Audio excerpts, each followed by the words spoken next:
একটা গান আমি গাই।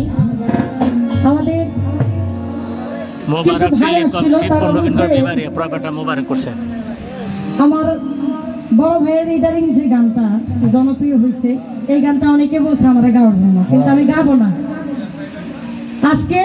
অনেক সময় তো ভাইয়েরটা ভাইরাল হয়েছে, কিন্তু আমার তো ভাইরাল হওয়ার দরকার আছে নাকি?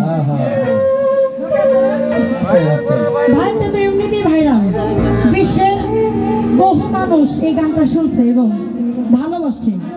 তবে এটার মধ্যে একটা গোপন মারফত আছে।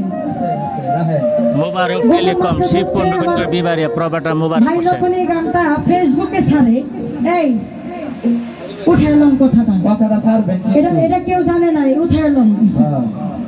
এই গান যখন আমার ভাই ফেসবুকে ছাড়ে, তখন আমি মেসেঞ্জারে বলছিলাম, ভাই বর্তমানের যুগের মধ্যে টিকটক হচ্ছে একটা প্ল্যাটফর্ম।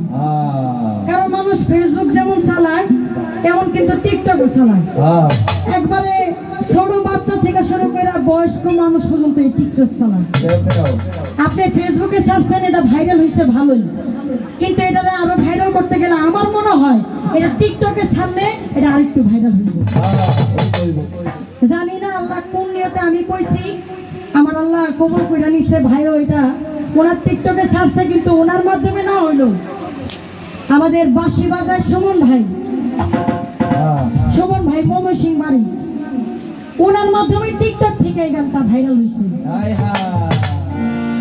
আরে বিশ্বাস ছিল না, সারা জীবন খিচুড়ি খাইলা, বিশ্বাস ছিল না।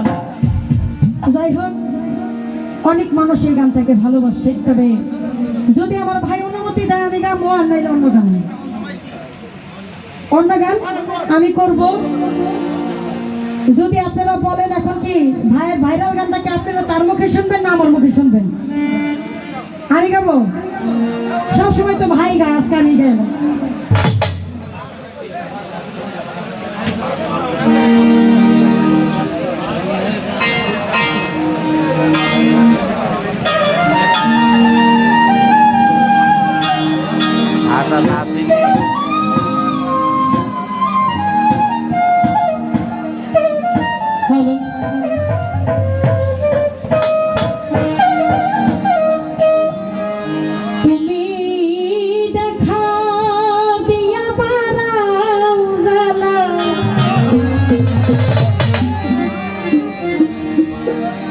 আমায় মারায় ফিরত